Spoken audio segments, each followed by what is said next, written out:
With bills advancing in Nashville for a state takeover of Memphis-Shelby County Schools, tonight we're hearing from the newest group of advocates dedicating itself to keeping that from happening. ABC 24's Kevin McNamara has been following this story since the idea of a state takeover was first introduced. Kevin. Pepper, Richard, I sat in on their first town hall to see the Save Our Schools group in action, where they discussed strategies to keep MSCS under local control. The Save Our Schools movement hosted their first town hall on Thursday night for a public discussion on the possible state takeover of MSCS and for concerned citizens to come and express their opinions. Most of the legislators and senators are products of public school.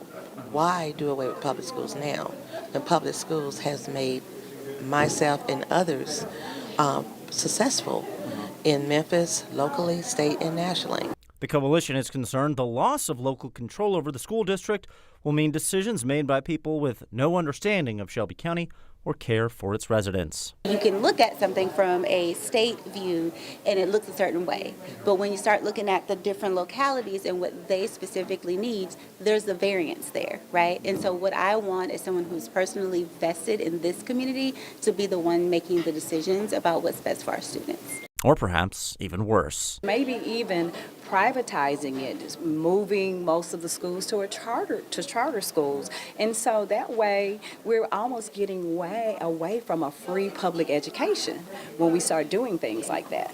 The group knows improvements do need to be made at MSCS.